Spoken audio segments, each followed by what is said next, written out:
Hello world.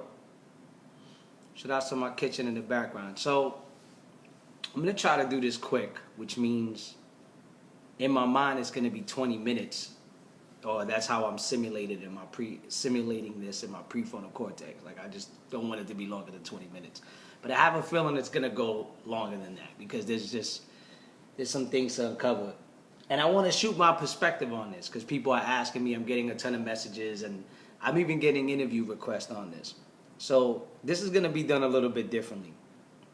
I am not going to see any of your comments.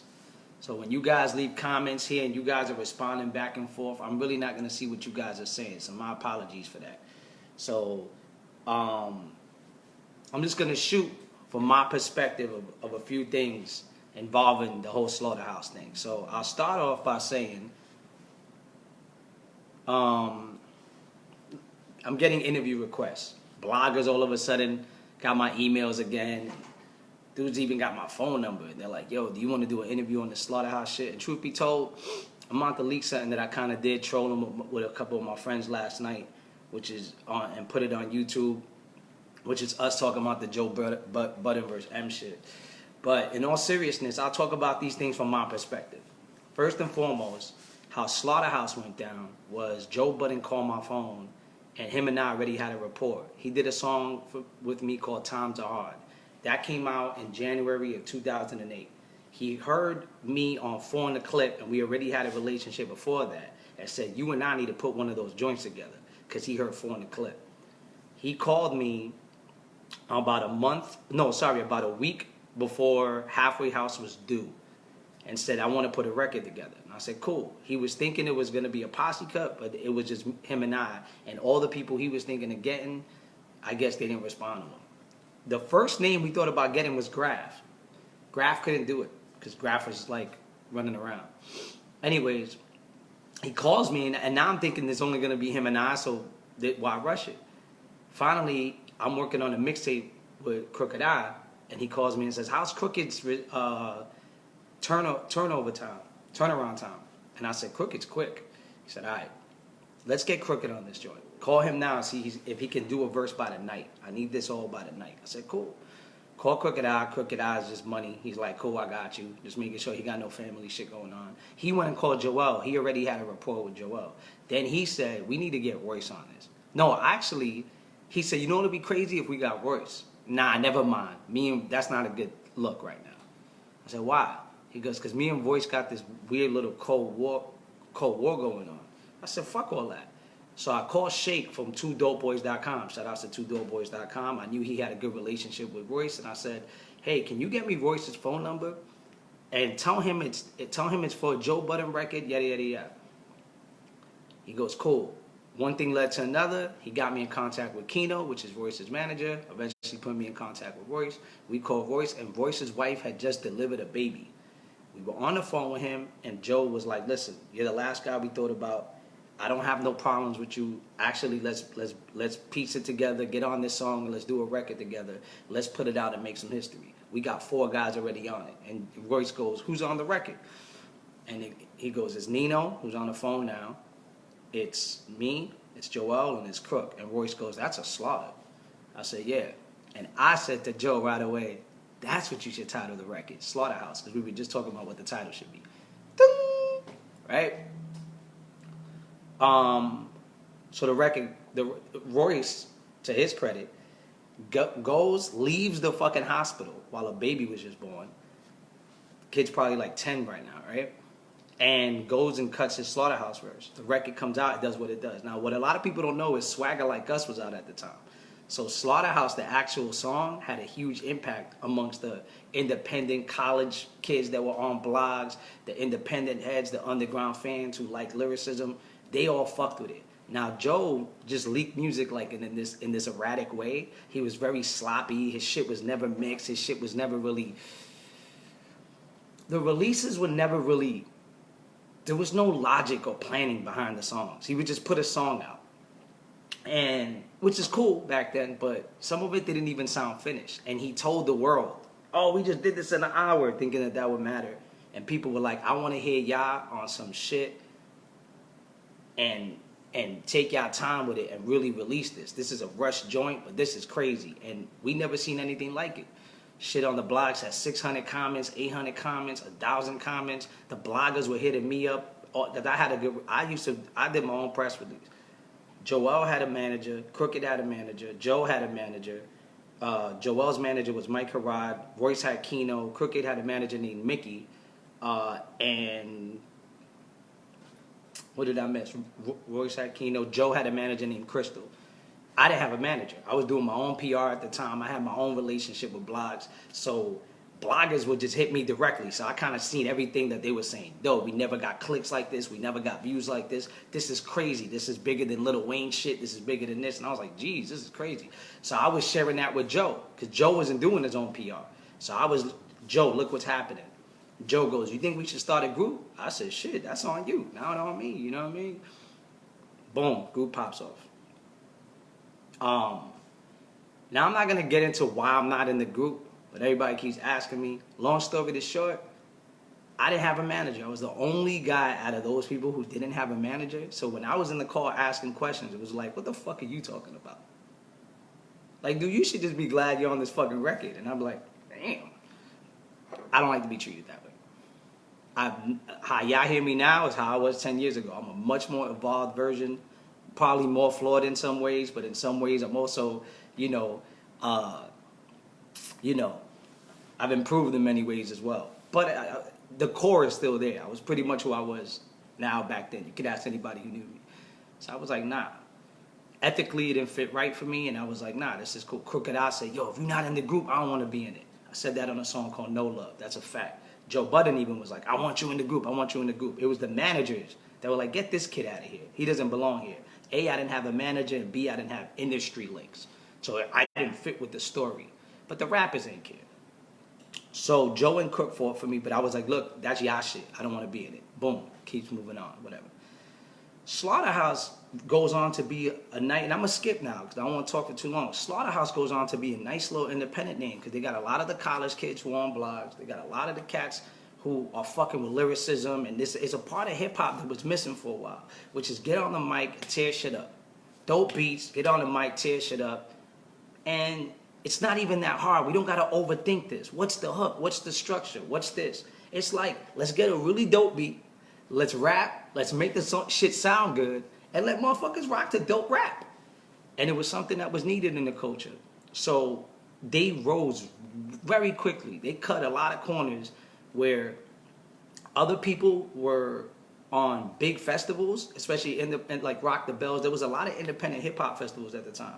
They cut a lot of corners where it took Tech Nine from Strange Music and Atmosphere and all that shit. It took a lot of cats 10, 12 years to get to a position to be doing these big events. It took Slaughterhouse like 4 months, 5 months. They rose like this. And they had a current internet presence. They were right there in the blogs next to Wayne and all that. I mean, it was so big independently that I was getting show offers. I mean, my manager at the time, my partner, whatever, I call him my partner. He wasn't really a manager, but like I would just run everything by him. We were like, they would just book me and offer me shows and go, can we put Nino Bless of the Slaughterhouse record? And I was like, cool. That's how big it was. Overseas, Connecticut, Mass, Minneapolis, Milwaukee. I got a show booking offer in fucking, what was the random, Wisconsin. Colleges and this and that. I did a couple college shows too. A comedy event mixed with this and skateboarding here and this and that. And then we got a little bit of hip hop and I get $1,500 just because I was on the Slaughterhouse song. So that shit, I was like, man, I hope they pop because the bigger they get, I'm just gonna sit here, don't even gotta work that hard for it. I haven't even dropped the mixtape in the last couple months and I'm getting show bookings or just things coming my way. It was a beautiful time, man, for like hip hop, for the blogs. You know, the blogs they weren't bought out yet by all those advertising companies and these people that work with these people, the complexes and shit. The blogs stayed true to what they liked. And at that time, if a blog liked their shit, they pushed you heavy. So it was a good time. So then comes the whole Eminem shit. And I can honestly tell you, I spoke to cats in the group at the time, and I can honestly tell you, back then I was like, don't do this. So I'm going to just skip to the Joe Budden podcast now. if you heard the Joe Budden podcast and you didn't, it's a great listen. You're gonna hear a lot of ego. You're gonna hear a lot of dramatic pauses and shit. Joe tends to like. So it was June 16th, 2 a.m. M walks in the studio. He plays a beat. The beat was trash. Huh? Matt sweat. Joe was on Molly's or some shit. He was sweating like a motherfucker. Huh? You play a beat.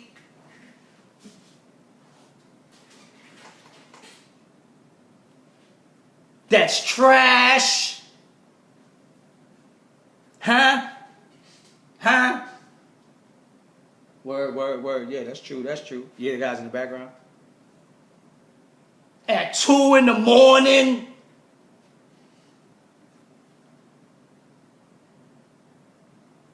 That's the fucking Joe Budden podcast, yo. It's the weirdest fucking thing. And it's entertaining.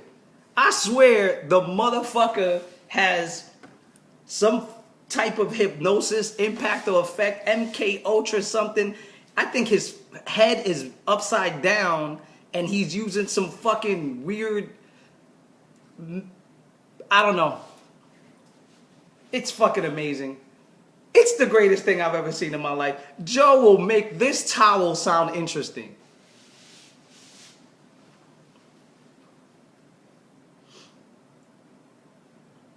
Why are most towels white?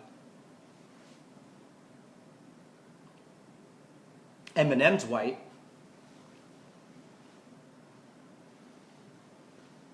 And like this towel here,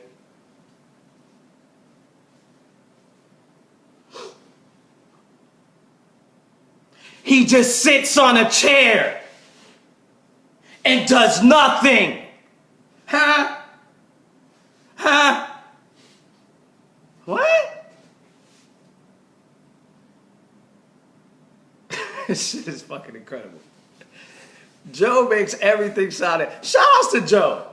And let me tell y'all something. I fucking love Joe Budden because he's fucking wildly entertaining, but we need him. He's, Mike Sabora, who's I think in this room, put a post yesterday and said he's one of the worst voices for hip hop, but we need him. Like, it's amazing, you know? I love the Joe Budden. I don't listen to his podcast, but it's the most entertaining shit to watch him go on these rants, especially with the Eminem shit. I was like, get to the fucking point. I just gotta say a couple things to Joe. Joe, if you even watch this, I want to talk to him anyway, but my people are listening, so I gotta talk indirectly to Joe, but to my people. This is my fucking interview, because I keep getting bloggers and, oh, Nino, we want to interview you. We actually want to feature you on this, blah, blah, blah. I don't want to fucking talk to you people. No.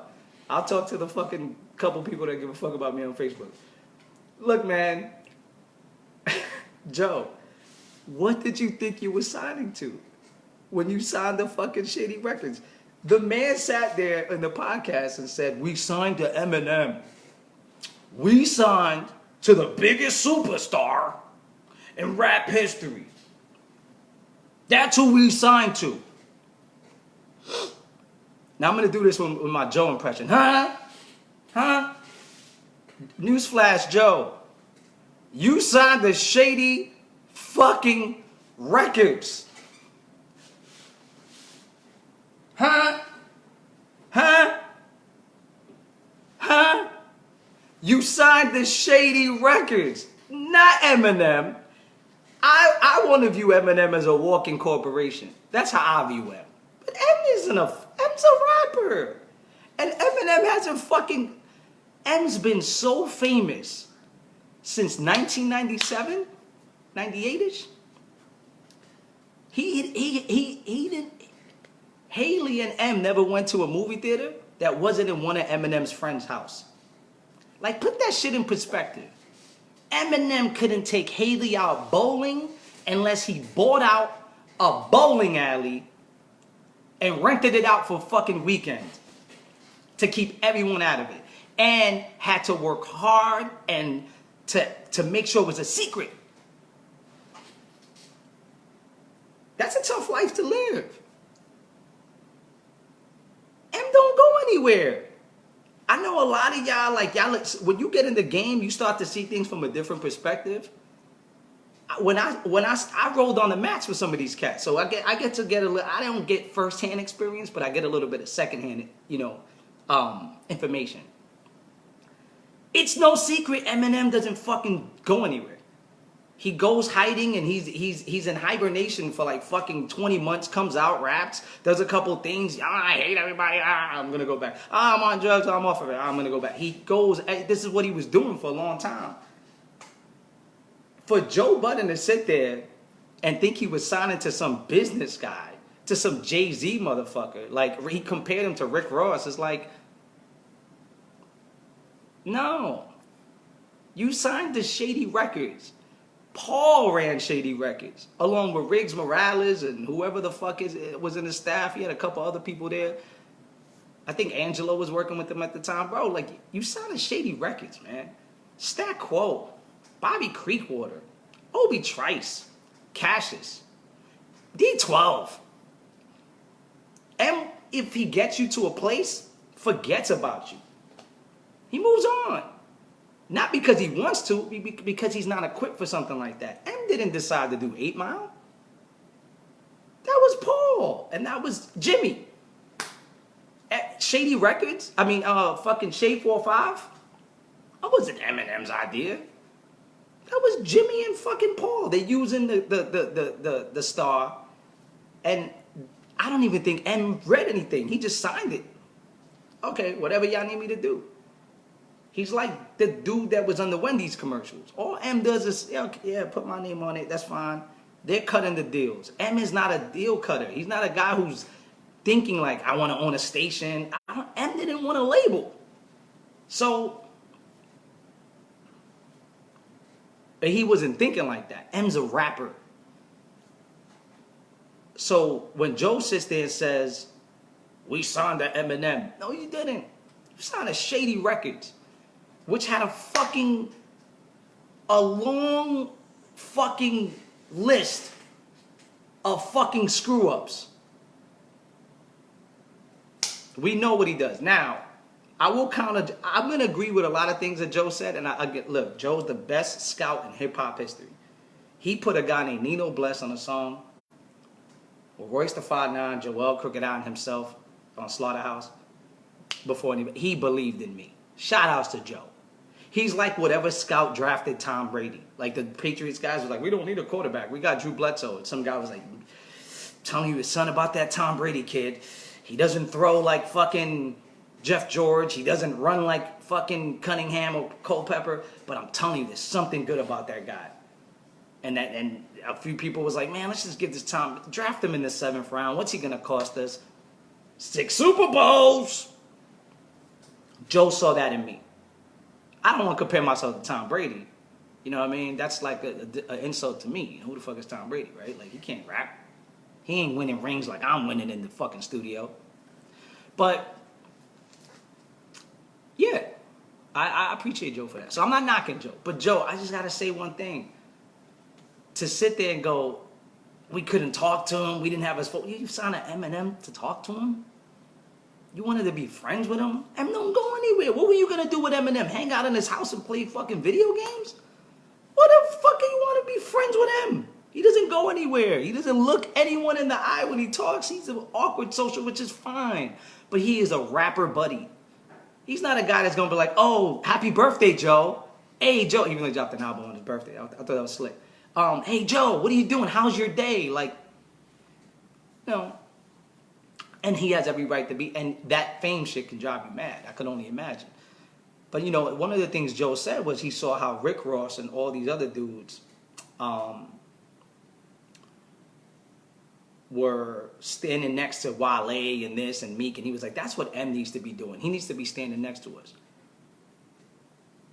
Should I do the Joe impression again? Huh? Huh? What the fuck was the Forever video? M went hiding for fucking a year. I mean, 5 years for I remember at the time. And no one fucking knew what the fuck Eminem was up to. He just came out randomly and did a verse with Drake. I think Kanye was on the song, whoever was on the Forever record. And M comes out rapping. Doesn't even have Slaughterhouse signed to him. It's already there because Denon and because of Royce. So he's got a connection. And he has Slaughterhouse behind him in the Forever video. Drake is the hottest fucking thing in the world. Kanye's on the record. There's all these other people. I think T.I. I forgot who's on the Forever record. And M is rapping, going crazy with his little sharp, little fricative. He's rapping. He's rapping his ass off. Like a chihuahua, angry at everybody. He's doing that shit. And Slaughterhouse is behind him. Just chilling. What the fuck was that? That was a big deal. All the sites, all the media was like, whoa, Slaughter. People who didn't even know who Slaughterhouse was, Billboard, and whoa, Slaughterhouse. That's what they wanted. Whoa, they're behind Eminem. Eminem makes his comeback. He looks really weird. His skin looks weird. Did he get something on his eyes? I don't know. But, that was a good look. The fucking BT ciphers. Joe, that's a big look. Eminem disappears for fucking years. Goes off hiding wherever he's going. And he comes back rapping next to Slaughterhouse. What else do you want? If it was me, I would have been like, good looking, Em. All right, cool, peace. I'll see you next year. You did enough because we just rapped in front of every fucking major industry person, and we just destroyed it, and we put rap back on the map. Good looking, Em. Now let me go do this. What do you expect him to do? Like, go to the Breakfast Club with you? He don't go nowhere. He doesn't do any of that shit. So, what do you want him to do? Go to a club with you? What's he gonna do? When the last time y'all saw Eminem, a picture of Eminem anywhere? It's always in someone's house. So,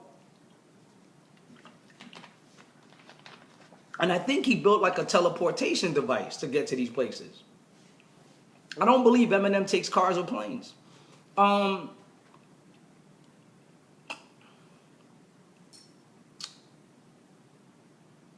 Yeah.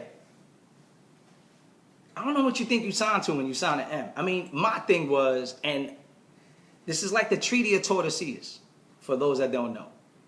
I was really told, this is where my personal ego comes in. This is where my I told you so comes in. Look at my rejects. Like I'm winning, right? I just noticed there's a QR code on this fucking water. I wonder what the fuck this does. But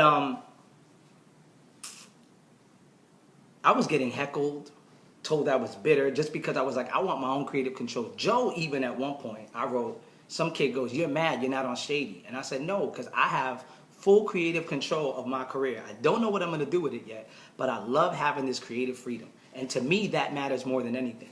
And Joe in 2012 said, come on, you know it's more than just creative freedom. We all need that look. A tweet that was deleted yesterday because a fan retweeted it. But I screenshotted it, Joe. I saw it. I don't know who on your team deleted it, but I seen it. 6 years later, Joe says, I didn't care about the money. I didn't care about the look. It was all about being creative. Because it serves him right when it serves him. And there is nothing like having your own creative freedom. There is nothing like making your own decisions and making your own moves. To have records fucked with and told you need to do more of this and less of this, it's the worst thing. Even if Eminem's saying it. That shit never interested me. So, Joe said yesterday he wasn't mesmerized. You seemed fucking mesmerized. And you seemed like you had all these expectations being with the superstar for him to be standing next to you, and you wanted more than what he did. He put you on the Forever video. He fucking put you in one of his own single videos. He did ciphers with you. What else do you want? There's nothing else Eminem can do for you. What do you want him to do? He rapped next to you in the biggest award shows. Nothing else. So that was crazy to me. But yeah, man, like what the fuck does Shady Records know about brand building and all of that? Look, man, they got the kid Boogie who was hot as shit a year ago. That kid's buzz is stagnant. Listen to how bad Shady Records. I can't believe people would tell me, Nino, you wouldn't sign to Shady Records. Like, are y'all fucking crazy? Boogie was popping last year on his own. He signs to Shady Records. Not only has his buzz died out, this is not a knock on M, it's the business, right? Paul's not there, whatever, I get it. They maybe got a revamped staff who does the same bullshit. Boogie drops a video last week called Deja Vu. Let's talk about it. Look it up on YouTube. Kid is popping on his own. He drops a video last week called Deja Vu. The same week Eminem drops Kamikaze. Sorry, Boogie. How's that smart business? Your artist just dropped a single, you don't tweet it, Instagram, you don't push it, you drop an album that takes all the attention away. It's just bad business. Terrible. Because Eminem's not thinking like that.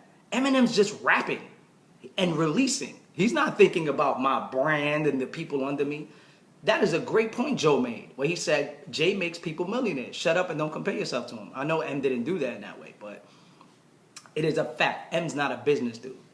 M's a rapper, and that's fine. So when you sign to a rapper, that's all you really need to expect. Rapper do rapper shit for us. Rap next to us, let people know we're good, mention us, which is what M did. M did all M could possibly do for them. There's nothing really else to do. So I thought that was weird.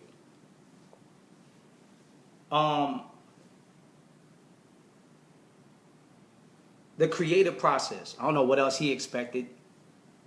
There's 4 guys. I knew that were going into the situation, why that sounded weird. If I was the 5th guy, now we got 5 people. I can kind of blend in, and I have more diversity than all of those guys.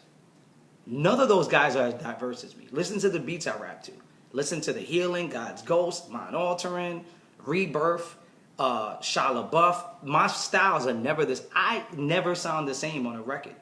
I can bend and curve and chameleon my way on any type of track. I could sound like 4 different rappers on the same song sometimes. Some people heard God's Ghost Rider 2 or a record I play for them, Neo Genesis, like, that's still you? Yeah, that's still me. I can go from, what's big without Pac? What's Chris without Scott? But they don't really, Brooklyn boy, I'll be on my way. Saving the day. Tell you, I can conform. That shit wasn't a problem for me, but Joe can't do that. Joell can. Crook can't. Royce can. Royce can. So I wasn't worried about it, but I was like, where's the camaraderie? So when you're dealing with all these people, my biggest concern was, what about the shit that don't work for other people that works for the others? What are y'all gonna do? Shut up, kid. You shouldn't talk. All right, fuck the Slaughterhouse shit. That's how I felt. So with them, that's a big issue. You're dealing with 4 people. There's 4 decisions to be made. Crooked Eye was making it seem like it was a Congress or a democracy yesterday. He's like, we voted on stuff. What? Voting? What are we talking about?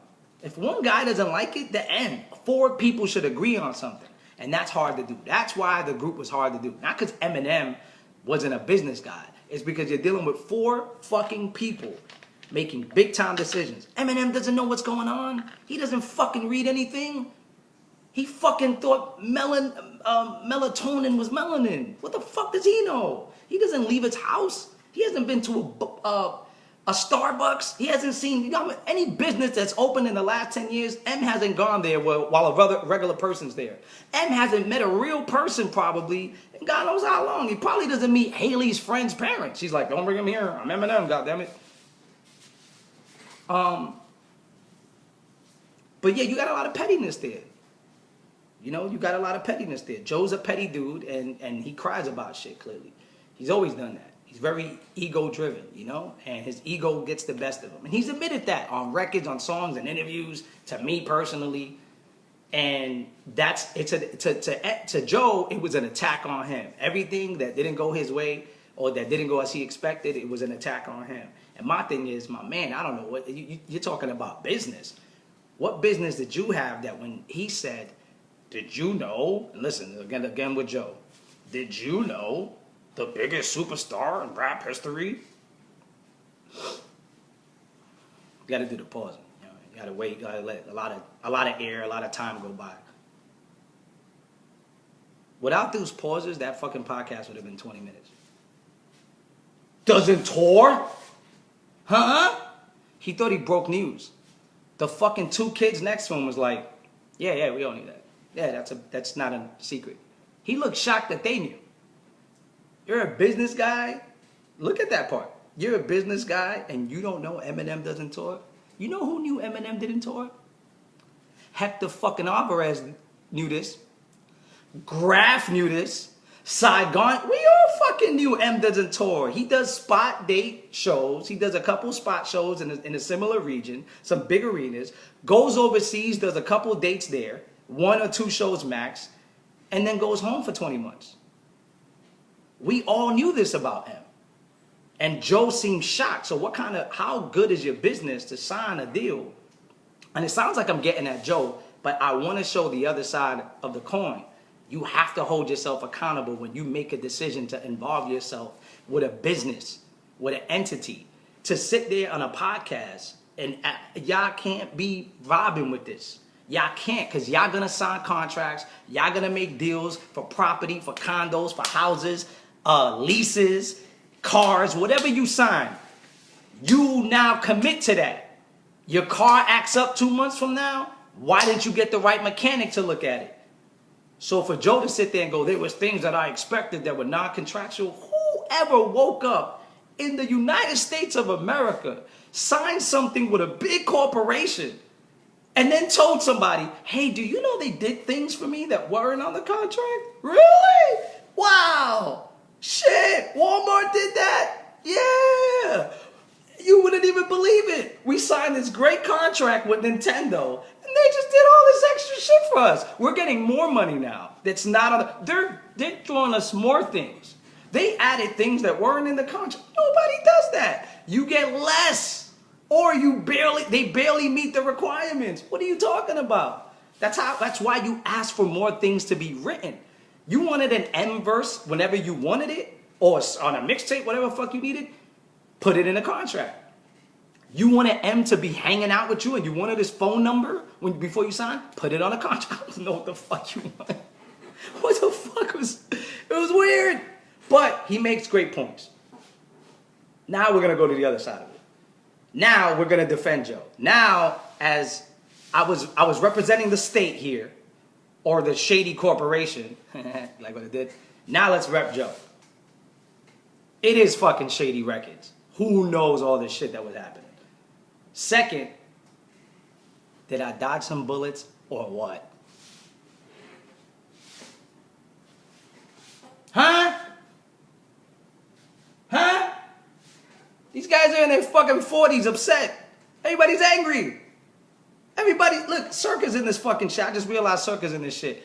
Bro, Circa drives me fucking crazy sometimes because he fucking loses track of everything that I'm doing and looks like he doesn't care. But I do fucked up shit too, but I still love Circa. And I'll get upset, but not to the point where it's driving my creativity away. You know what I've been doing recently? I've been creating more. How was I supposed to defend Joe just now? This made no sense. I was just supposed to defend Joe, and now I'm back attacking him. What's wrong with me? That makes no sense. I'm worse than Joe right now. This is terrible. I guess I can't even defend Joe. I want to, because he put me on a song and he looked out for me. But I really want to say he did make good points. I'm very confused right now, because now I can't even find ways to defend him. But he did make good points. How you feel does matter. No, seriously. How you feel does matter. And the Slaughterhouse brand, Shady Records, didn't know. They should have left it in the group's hands. They should have let Joe have more of a say-so on it. He understood marketing and how they got hot as much as anybody. And yeah, he obviously has a lot of personal things towards M as a rapper. He thinks M's really grossly sensationalized. He gets away with a lot of shit. He says M doesn't have any content. I disagree. M has some content. We're just bored of it. He's been saying the same shit for 20 years. And he's also not good at doing content. He's better at just, fuck the world, the fuck of the third. Machine Gun Kelly, you suck dick, your mom, and I put my dick in Mariah Carey and I sit with Nick Cannon and shit down and the ditties and that's M. And we all go, oh shit, fuck, he's mentioned someone I heard of. You know, Taylor Swift and this and that. So yeah, you know, he felt slighted by what M said, and obviously, you know, that would make anybody feel a certain way. But you know, whatever happened to calling somebody? Whatever happened to, you know, like Eminem's throwing a jab at Joe. M's almost 50. Eminem's a weird dude, man. This is a dude who was in his 30s, played Kiss and Tell. Christina Aguilera and Fred Durst, so we could argue over who she gave head to first. You're a grown man. The fuck are you burying Christina Aguilera for? Like, grow up. I fuck Mariah Carey. He plays Kiss and Tell in his 30s. Like, that's just some real 14, 15-year-old shit. Hey guys, you know I fuck Jenny? Yeah? Oh my God, you're so cool. I don't know what M was like in high school, but he's clearly like living this, being the cool dude in Teen Wolf fantasy. Like, something's weird with the guy. And he still hasn't grown out of that. So I think that's why Joe thinks he doesn't create, you know, he's not a content artist.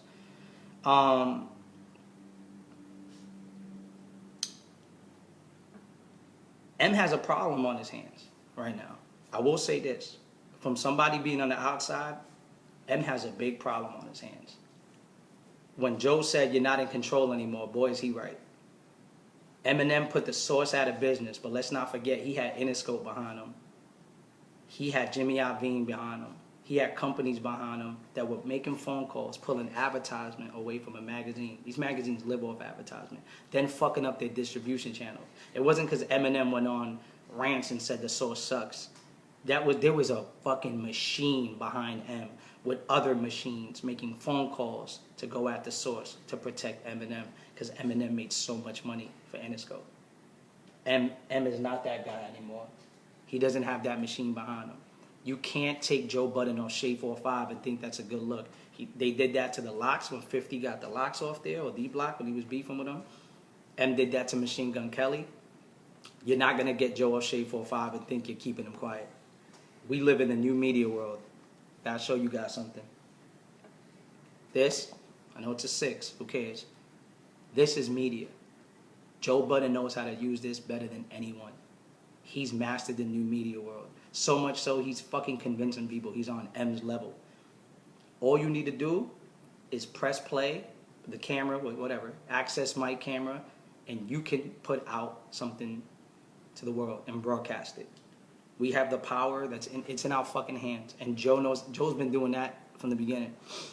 And Joe can ride this out. And he can stretch it in a way that M's never seen. He's battling a media guy. And a guy who is his own media. That's very dangerous in today's day and age. Joe is painting a narrative towards M that M's never had to deal with. And here's another thing. When he says that shit don't work with the pop stars, that shit you're pulling with the pop stars won't work on us MCs, boy, is he right. Those little stupid punchlines about, just the stuff and now your mom didn't raise you, mama. That doesn't work with rappers. Joe is a fucking rapper. And a battle rapper at that. He sucked in the Hollow battle, but he's battle tested. He went at Jay, he went at G-Unit, Banks, 50 individually, Ransom, Saigon. I mean, he's gone at heavy hitters. You know, and there's other beefs that I know about underneath. Joe's battle tested. M's not. Battling Mariah Carey, Everlast, Cannabis when he's on, you know, when he's in Afghanistan, and fucking battling a magazine and Benzino is not the same as battling a guy who's an MC. And you are going directly at an MC who's also a media guy. They might be all washed up, looking like Larry Holmes, flabby and sick. Because I don't think Joe is anywhere near his prime. He hasn't made a really good song in a long time. But he's battle tested. The last joints he released was all battle disses to Drake. He clearly likes this shit. M is playing with fire. And Joe's gonna Joe's already painting the narrative. This is how good Joe is. Joe, 2 years ago, a year and a half ago, was dissing Yachty and all the young kids for ruining hip hop, and he was speaking on behalf of the culture. The culture. Right? Because Joe does so much for the culture. And now, yesterday, he was saying that M's out of touch with these kids, and that these kids and their melodies and their alternate creative ways are the reason M is upset and is trying to hang on to the little bit he has left. And now he's dissed these kids, built a hip-hop audience while the kids were paying attention. And now the hip-hop guys and the young kids are like, oh yeah, he's right, we are with him. And he's somehow convinced people. He's a politician. Joe Budden should run for fucking president. He might beat Trump. He's fucking good. M's in hot water. M's in some fucking hot water. So Eminem, if you want to call me and you need some advice, $20,000 an hour.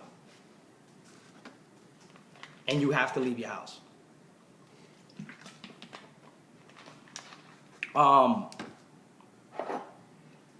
Yeah. It's not good for him. He's never went to battles by himself. And he's always had huge machines behind him. He don't got that no more. We don't live in that day and age where the machine's gonna fight people. They got so many different levels of interest, it's not even funny.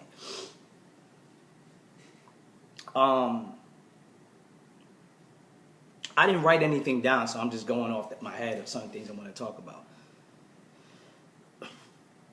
Joe talking about he's a creative.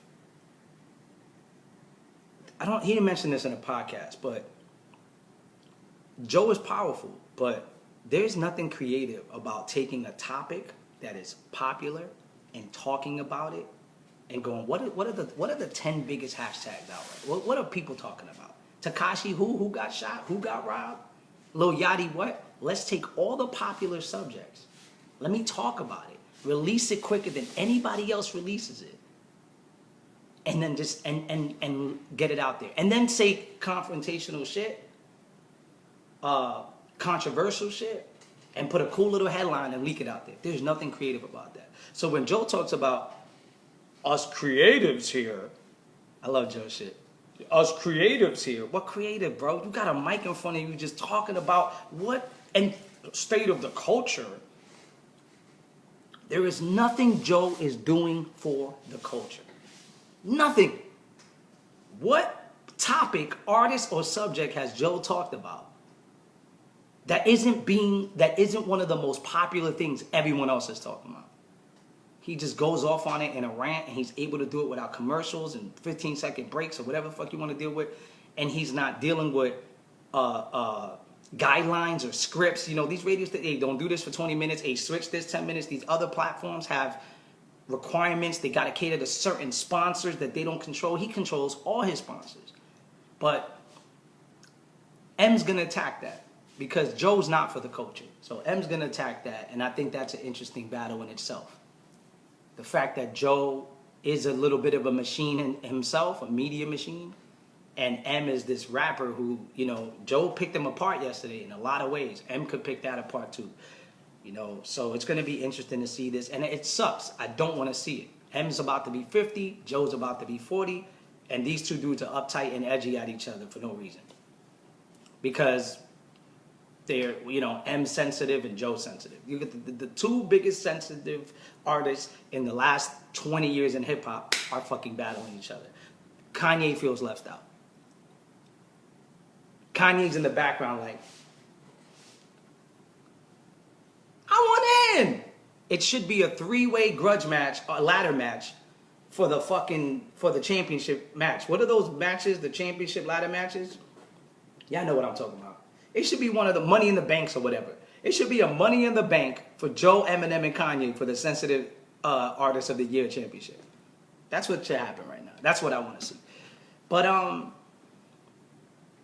yeah, man. Yeah. That's my take on this. My take on this is you know, yeah, it's gonna be fun to watch. This ain't gonna stop, and it was crazy to be a part of history. It was crazy to be on that song, and it's crazy to see how it's developed and what it's turned into.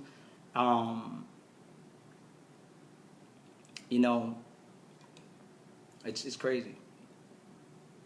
Let me see what you guys are saying. All I see is, oh wow, nobody's left comments.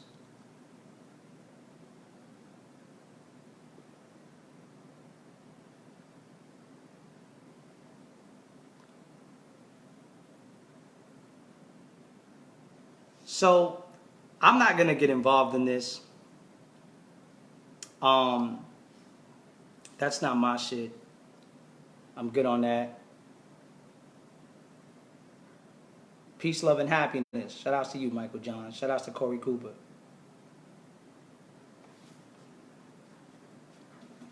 They are the most sensitive dudes. My shit is pick up the phone and talk to somebody. But look, man, I gotta get out of here. Before I get out, I wanna say this. The culture. Let's stop using the word culture in a way that is not helping out the culture. It's a message for Joe Budden. Joe, sorry to tell you, the culture is the art and the art form.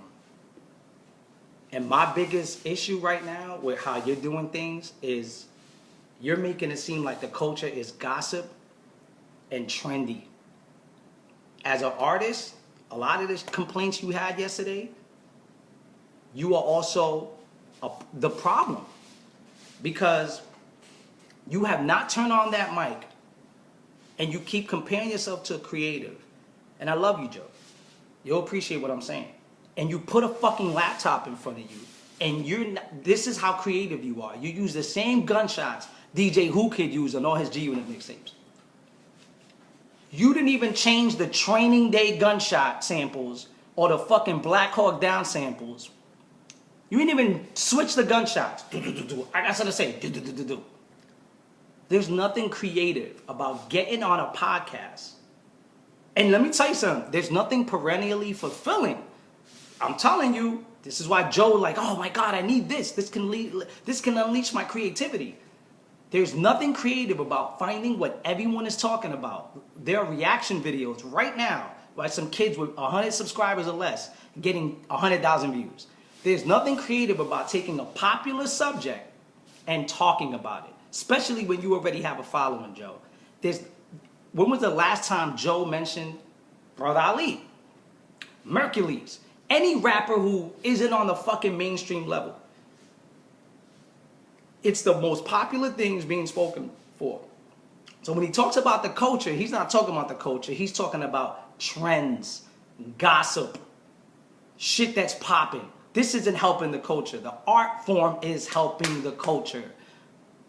Okay? The real creatives, the real fucking grand slam hitters out here leaking real dope music. Joe, you have a network of them and you know they exist. But you don't talk about them because the views aren't going to add up. So all this state of the culture shit, I feel like no one should support that. What culture? Gossip? Who fucked who and who sold? If it isn't the most talked about thing, it's not being talked about. So what are we talking about? The culture is the art or the artist. It's where the innovation is. It's where the creativity is. And that's where I'm bitter. I'm bitter as an artist who has a link, a connect, and I know these guys listen to me, and I know they listen to other people around me, where that's not valued. That hurts me. Not because I'm doing it, because no one like me. If someone like me was getting that shine, I'd be like, yeah, I wouldn't care if it was me or not. Because when Slaughterhouse got that shine, everyone who knows me, and I just spoke to Graf yesterday, I spoke to people who knew me during this whole time, they would tell you how happy I was for Slaughterhouse. We need, if we all have media, and we all have this in our hands, and we all have access to do media, the easiest thing to do is put a headline of everything that people talk about. Fine, cool, but squeeze in some art. And let's care about the art a little bit. Because even now, this is my biggest live stream because I mentioned Joe and Eminem and it's the hot topic. But God forbid I put, this is the best song I heard all year. It's going to get 20 fucking people in this room. So we have all been conditioned to fucking give a fuck about everything but the fucking art. Everything but the music and where the passion is and we're talking about content and rhyming ability and all this. Who's focused on that? I want to try to create that platform. I need y'all help. Help me come up with ideas. I'm thinking of doing like a podcast where I look at things online and I put some new cats on. Maybe talk about these other things, but it's kind of like counterculture. You know, sort of like how Circus said, like the Hip Hop Daily Show, where I talk about the popular things, but in a way where no one's talking about it. But look, that was my perspective on the whole shit. Truth be told, I love Eminem because he is fighting the blank page like a real artist. That shit is hard to do.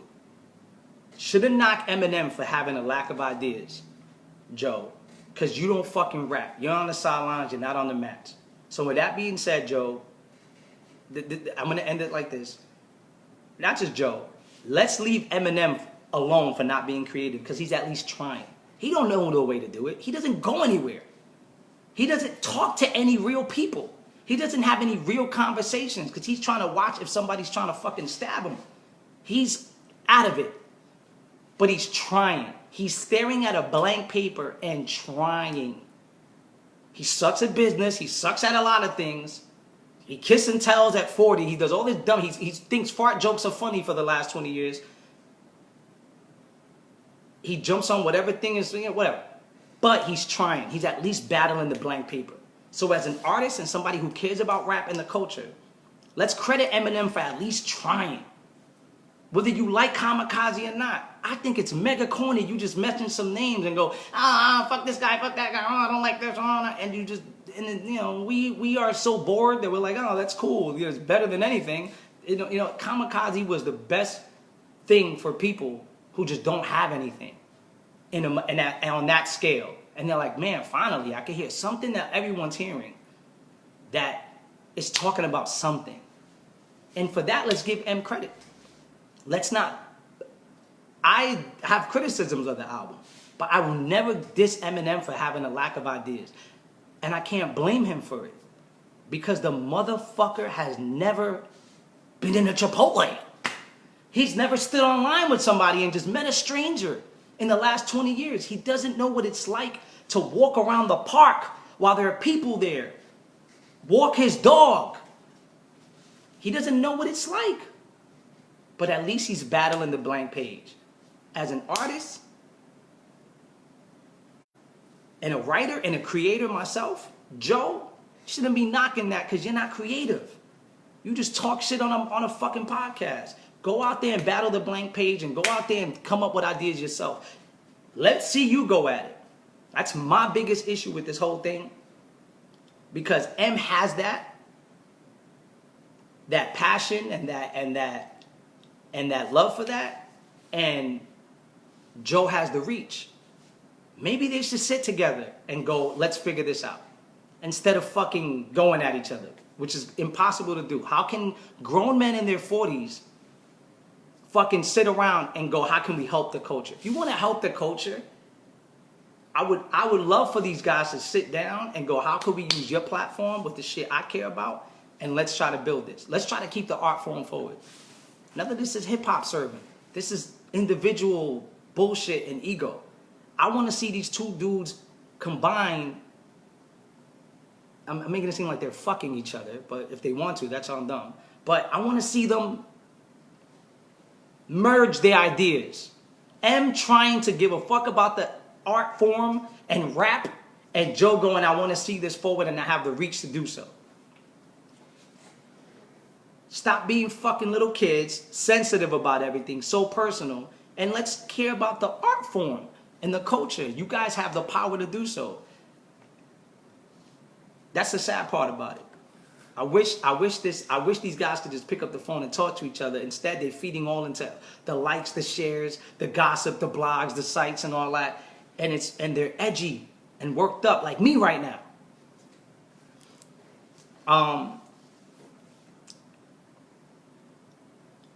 Eminem, smile, go to yoga, meditate for a little bit. Hit the sauna, chill, relax, go outside. Nobody's gonna bother you. Go with 3 of your friends, Eminem, and take your daughter to Chuck E. Cheese. Relax. Oh, his daughter's big now.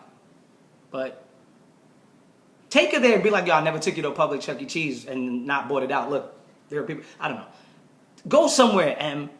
No one's gonna bother you. Jay-Z goes outside. He goes places. Who else is fucking super famous that goes outside? Diddy. You can leave your house, Em. You can leave your house. No one's gonna kill you. You're good. You ain't gonna get John Lennon out here in these streets. You're good. You ain't on the FBI's list, dude. You're straight. You play ball with the companies. You don't go against the companies. Go out the fuck side. Go talk to people and see what they like. Don't just read fucking comments of people who will leave hundreds of comments because they got nothing else going on. Go talk to people. Go see what people feel like. And then you'll see, hold on, Joe, you diss me? Call Joe Budden. He'll fucking be happy to hear from you because he'll finally get that fucking phone call. And Joe will be like, well, I was really going to beef at you, but huh? You called my phone finally? He'll love to hear from you. And you guys could talk about ways to help people. And maybe they can all say, fuck the machine.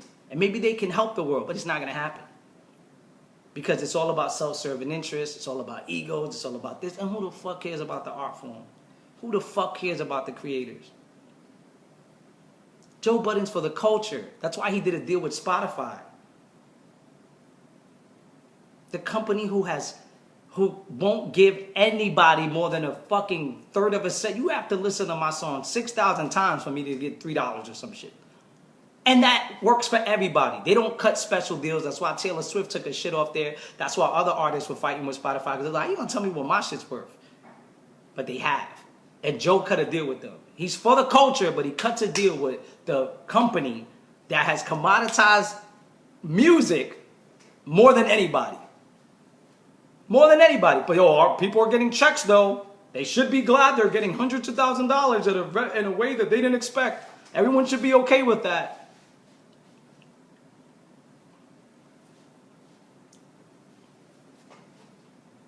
Circa the other day was like, yo, music's free, we should accept it. On one of the little things I saw him say. That shit sounds fucking terrible to me. I love you, Cirque, but it just shows to me that like you're not really in that fucking mode. No, we shouldn't accept it. We should work within what the construct of how this shit is laid out, but we shouldn't accept it. Terrible fucking word for somebody who's good with words, Circa. We're all playing ball. That's what I'm trying to say. Everybody here is playing ball. Everybody here is liking the idea of being conditioned of just following the way shit is.